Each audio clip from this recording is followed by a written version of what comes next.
खुद जाकर से विश्वास थे और पानी उड़ाने का काम किया।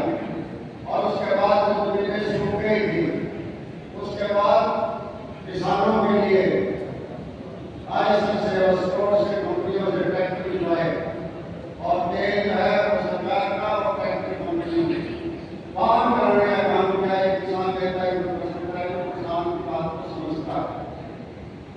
चौधरी देवलाल का यहाँ तक नहीं, उन्होंने उनको आश्वासन दिया कि आइंदा बाढ़ आएगी नहीं और आएगी तो जहमत नहीं होगी, रहमत होगी। मतलब आपको फायदा देगी, नुकसान नहीं देगी। वो एरिया चौधरी देवलाल की एक भगवान की तरह से, अल्लाह की तरह से पूजा करता है। इसलिए उस एरिया में इस बार जन्मदिन का प्रोग्राम रखा है। मैं भी आपसे यही निवेदन करता हूँ कि बरवाड़े में ज़्यादा से ज़्यादा भाइयों को जो है उस त्योहार में पहुँचना चाहिए। एक किस्म का इससे बढ़िया हमारे लिए कोई त्योहार हो नहीं सकता है। चौधरी देवलाल जी त्याग की मूर्ति रहे, तपस्या की मूर्ति रहे, हमेशा उन्होंने कुर्बानियाँ दी, पदों के ठोकरें मारी। चौधरी देवलाल के इतिहास क्या है, चाहे अंग्रेजों से लड़ाई लड़ने का काम किया हो और जब अंग्रेजों से लड़ाई करने जाने कितने अंग्रेजों की जेलों में गए, कितनी यात्राएं थी, लेकिन लोगों के सामने एक नक्शा पैदा कर दिया कि अंग्रेजों की सरकार से, अंग्रेजों पुलिस से डरने का काम नहीं है। और उससे और महात्मा गांधी के आंदोलन की वजह से और बहुत हमारे शहीदों की वजह से हिंदुस्तान आजाद हुआ। उसके बाद कांग्रेस स्थापित हो गई और जब देखा है कांग्रेस पार्टी लोगों के साथ, खासकर किसान मजदूर गरीब के साथ अन्याय कर रही है, उस वक्त भी चौधरी देवलाल आ गया है और सबसे पहले लोगों का भय पकड़ने के लिए एमरजेंसी के ठीक पहले कोई का चुनाव हो रहा था, बाई इलेक्शन। वो चुनाव चौधरी देवलाल जी का आजाद लड़ा, सिर्फ इसीलिए आजाद लड़ा लोगों को दिखाने के लिए कि सरकार से डरने की जरूरत नहीं है, मैं आगे खड़ा हूँ पालक करेगी। और चौधरी देवलाल को आजाद के रूप में चौधरी बंसीलाल जी के नजदीकी रिश्तेदार जो कांग्रेस से लड़ रहे थे, उनके सामने भी जाकर कोई बात नहीं थे, लोगों को हौसला बढ़ा। उसके बाद एमरजेंसी लग गई, उसमें गए जेलों में। उसके बाद मुख्यमंत्री हरियाणा प्रदेश के बड़े तौर बादल ने बताया आपको कि जो काम उन्होंने किए हैं वो 82 काम थे। लोगों को लगते छोटे होंगे, लेकिन बहुत बड़े काम थे, आम जनता से जुड़े हुए काम थे। और पहले वाले किसान की सरकार के रूप में लोगों ने एक सरकार देखी और किसान से जुड़ाव रखा। जब भी बात आई हरियाणा प्रदेश में किसान की बात आई, देश में किसान की बात आई, हमेशा चौधरी देवलाल जी ने कुर्बानी देने का काम किया। अब मैं याद दिलाता हूँ जब चौधरी देवलाल मुख्यमंत्री बन गए और उसके बाद मुरारजी देसाई जी प्रधानमंत्री थे, उन्होंने क्या किया कि चौधरी देवलाल को ढालेंगे षड्यंत्र रचा और बदलाव को आगे करते हुए चौधरी देवलाल को 1982 में हटा दिया था मुख्यमंत्री पद से। तब चौधरी देवलाल ने ललकारा था देश के प्रधानमंत्री को, मुरारजी भाई मेरी झोपड़ी मार लगाई है तो मैं तुम्हें भी दे दूँ। और एक महीने के अंदर मुरारजी देसाई को जाना था और चौधरी चरण सिंह को देश का प्रधानमंत्री बनाने का काम चौधरी देवलाल ने किया। ऐसे चौधरी देवलाल। और उसके बाद जब सरकार चली गई, सीआईडी वाले लोग सारे पहले भाग रहे हैं। चौधरी देवलाल कहते थे आपके यहाँ काफा गाँव के अंदर थे, जब सीआईडी रिपोर्ट आई कि MLA जा रहे हैं, चौधरी साहब ने कहा MLA जा रहे हैं, लोग तो नहीं जा रहे हैं। उन्होंने वैसा लोगों से प्यार किया। आज उल्टा वगैरह कहते हैं कि अपने के पास क्या 2 MLA हैं, तो अपने चौधरी देवलाल के पास भी 2 MLA थे। 1982 में जब जनता 1982 में बदलाव को मुख्यमंत्री बना दिया था, उसके बाद MLA भागने लगे थे, लोकदल में टूट गई और आगे बाकी MLA सारे बदलाव के साथ मिल गए थे। केवल मात्र 8 MLA बचे थे, 9 में आजाद के साथ मिला था। तो 9 MLA थे जो कहते थे कि 9 रत्न नहीं मिले 9 रत्न हैं।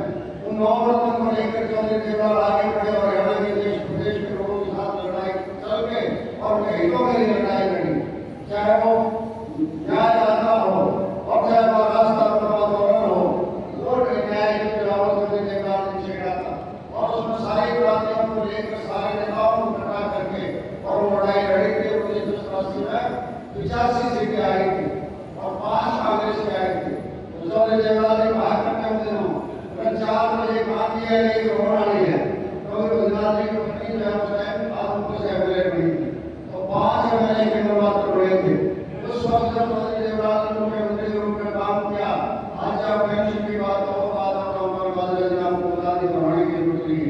इस तरह के एक अलग से इतिहास रचा चौधरी देवराज ने, किसान के लिए, मजदूर के लिए, गरीब के लिए, आम आदमी के लिए ये इतिहास रचने वाले चौधरी देवराज ने। और इसी तरीके से बात है जो चौटाला जी आए, तब भी उन्होंने इसी तरीके का चौधरी देवराज की नीतियों को लेकर काम किया।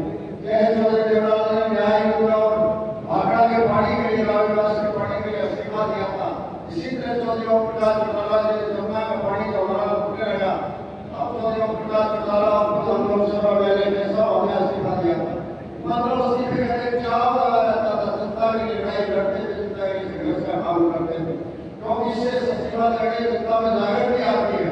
और उसके बाद जो है जिस तरह का राज किया सरकार आपने हुआ, आप देखते हो कि सरकार के पीछे पीछे लोगों को भागना पड़ता है।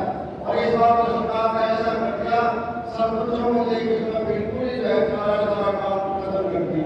पहले सब बच्चों को आगे मसाइल के अधिकार छीने, और उसके बाद में जब पीछे आपने पहले नरेगा सैंक्शन कर दी और हमने खर्च कर दिए 1-1 करोड़ से बच्चों ने खर्च करके सरकार की तो देख रहा पैसा नहीं आ रहा, पिछले 5 साल ये हालात मुझे किसके बढ़ रहे हैं। तो जब चौधरी ओम प्रकाश चौटाला जी आया करते तो सरकार आपके द्वार पर बैठे, सरकार तो आपके द्वार आती थी और पंचायतों गाँव के भाई अपने मांगे रखते थे, उनको तकलीफ की बात करते थे, कोई वहाँ पे दुकान मांगता था, कोई मांगता था, सब चीजें यूं उसी टाइम में बजाय करते थे। ये चौधरी ओम प्रकाश चौटाला जी का काम है। आज उन्हीं बातों को ऊपर जाए तो जैसे चौटाला जी चल रहे हैं।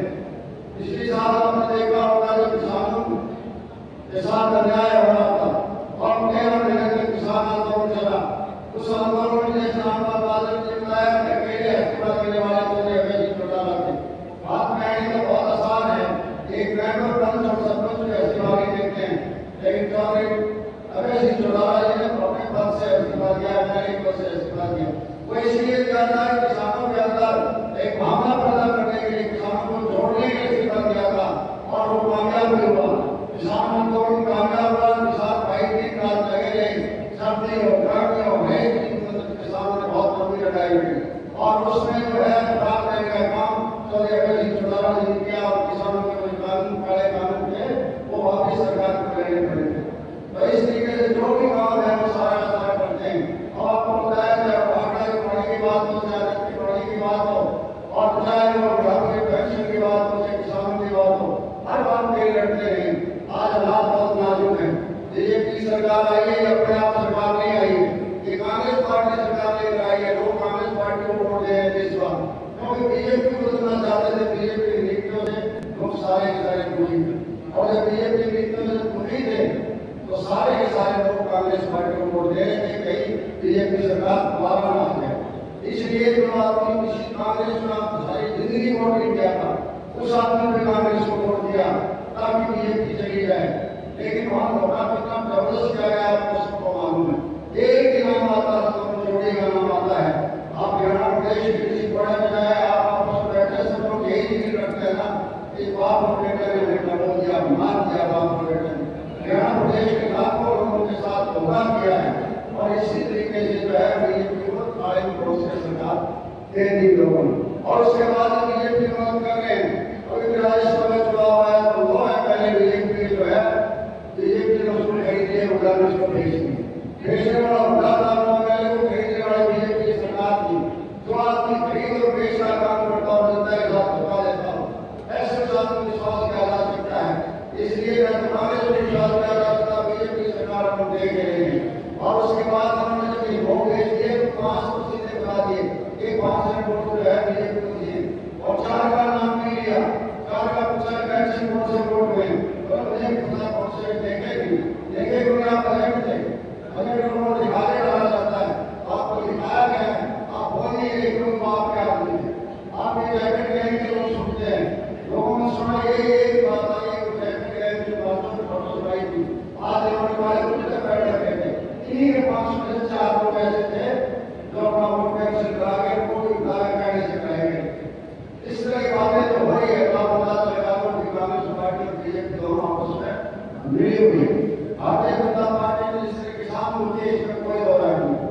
खाद मिलता है, बीज मिलते हैं, तेल मिलता और भाव मिलते हैं। और पिछले दिनों में जिस तरह चीनी महंगी हुई है, हर आदमी को मालूम है कि पेट्रोल तो गन्ने से पेट्रोल बढ़ा के और तेल के अंदर डालने का काम किया, उसकी वजह से आज चीनी का इतना दाम बढ़ आगे बढ़ गए। ये पहली बार है हिंदुस्तान को चीनी मंगवानी पड़ रही है, वरना हिंदुस्तान को चीनी भेजता था। लेकिन रुपया क्या इसमें एक खेल है, बड़े बड़े लोग जिन्होंने स्टॉक कर रखे थे, उन लोगों को जो है ना अच्छे दाम दिलाने के लिए सरकार का जो स्टॉक था उसको बंद कर दिया, मार्केट में डाला नहीं ताकि वो रेट बढ़ जाए। और रेट बढ़े 20 से 40 रुपए किलो के हिसाब से जब इनके लोगों ने कमा लिया, अब कहते हैं हम चीनी बात निकालेंगे, मार्केट में लाएंगे। इसी तरह का ख्याल था, बड़े बड़े लोगों ने स्टॉक कर रखा था और उन्होंने मार्केट में बेचा, उन्होंने महंगे भाव में बेच दिया। अब सरकार कहते हैं आप मार्केट में लाएंगे, जब उनका माल निकलवा दिया तब मार्केट में लेने के लिए कराएंगे। इसका मतलब सीधा है कि यहाँ भी सौदा करते हैं लोग, यहाँ भी दलाली करते हैं, प्याज में दलाली, चीनी में दलाली, हर चीज में दलाली करते हैं। इस तरह के आदमी विश्वास आप कैसे करते हैं? और सबसे ज्यादा किसान के साथ उसका बेड़ा उठा है, चाहे वो खिलाड़ी है, चाहे वो सैनिक है, चाहे वो पढ़ने वाला है, हर एक बच्चे को आज पढ़ाई का ऑनलाइन पढ़ाई से इतना खर्चा लेना पड़ता है, बच्चों को पढ़ाई के लिए प्राइवेट स्कूलों में जाना पड़ता है, सरकारी स्कूलों में अध्यापक नहीं है और अध्यापक ज्ञान नहीं की वजह से बच्चे दाखिला नहीं लेते और दाखिला नहीं लेते स्कूल को बंद कर देते हैं। एक नीति अपनाने की है सार्वजनिकरण करने के लिए करते हैं। इसी तरीके का कॉलेजों में करता है, कॉलेज में दाखिले इस बार आप देखेंगे तो 20% दाखिले नहीं मिलेंगे कॉलेजों में। महामारी हुआ करती थी, क्यों? क्योंकि वहाँ कोई शिक्षक भाग कर गया कॉलेजों में। आज प्रोफेसर जो 20% नहीं 80% खाली पड़ी है पोस्टें, खाली पड़ी की वजह से माता का प्रोफेसर नहीं ले रहे और बच्चे दाखिला नहीं ले रहे तो कॉलेज बंद पड़े लगाना पड़ोगे। और कई कॉलेजों में जीरो दाखिला है, ये गाँव के अंदर पढ़ाई करने के लिए कॉलेज तो होती है, लेकिन वो लोगों को अनपढ़ करने के लिए कॉलेज खोले तो पढ़ाई नहीं होती है। इसलिए पढ़ाई के साथ जितना ज्यादा अन्याय किया है उससे ज्यादा तो न्याय नहीं हो सकता। और फिर बच्चा गरीब का पढ़ लिख कर आगे जाता है तो आगे नौकरी नहीं है। पहली बात नौकरी निकालते हैं और नौकरी जब निकालते हैं तो 4-5 साल भर्ती में निकाल देते हैं और जब भर्ती होती है तो 5% की मुश्किल से भर्ती करते हैं। 100 की भर्ती होने 5 की भर्ती करें, 5 में 4 बिहार में लगाएंगे। अब देखिए इस तरह के हालात उसके लिए लड़ाई तो लड़ेंगे। मेरा कहने का मतलब आज शिक्षा करेंगे, आज चिकित्सा करेंगे, आप ये क्यों लोग जिस तरीके के बांट रहे रेवड़ियाँ बांट रहे उन रेवड़ियों के बाद उनके पास बजट में पैसा नहीं है और नहीं है तो नौकरी एक के कहाँ भरे। जहाँ हरियाणा प्रदेश के अंदर 4.5 लाख से फालतू नौकरियाँ थी, आज 2.5 लाख नौकरी 2 लाख नौकरी खाली थी, उनको भर नहीं सकते। भरेंगे क्यों? कि पैसा नहीं है। पैसा सारा वोट लेने के लिए बांट दिया, या तो पैसा वोट से लेते हैं और या 35 का नाम लगा कर लेते हैं, जात पात का जल फैला कर लेते हैं। पिछले दिनों आपने देखा होगा पिछले सालों में जात पात शहरी को तैयार किया था, वो जात का 35 का नाम लगाता था, सीधा जाट के खिलाफ बोलता था बनाने के लिए ताकि और जातियों को इकट्ठा करने के लिए, लेकिन और जातियों को भाव नहीं है। सब लोग शामिल सोचते हैं बीजेपी क्या चाह रहा है।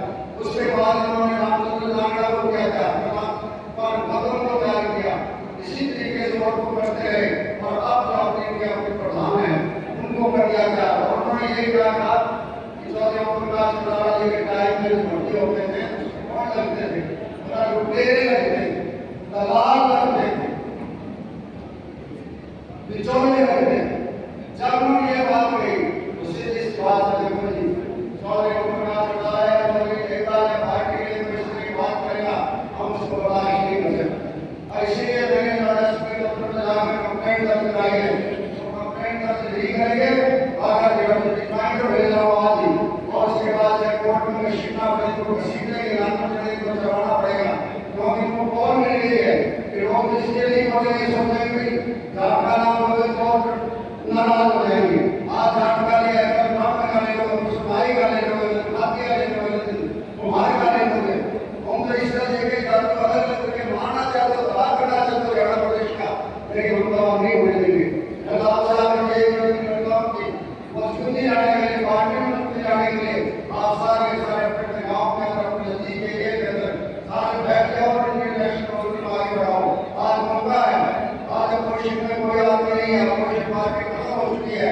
केवल हमारे इंडियन नेशनल कांग्रेस को बधाई है। इसलिए मेरा निवेदन आपसे ये है कि विकल्प के रूप में केवल हमारी इंडियन नेशनल कांग्रेस पार्टी है, जो बीजेपी का विकल्प भी है, कांग्रेस का विकल्प भी है, और आपके विकल्प सेवा कर सकता है, अपने भाग कर सकते हैं, हम देश की तरक्की की जा सकती है। और उसके नेता भी यही है जो सच्चाई का प्रतीक है और वचन का प्रतीक है, वचन जयवंशी है। इसलिए मेरा आपसे निवेदन है कि 27 तारीख को चौधरी देवराज जी के जन्मदिन को त्योहार मनाने के लिए आप सारे परिवार से ज्यादा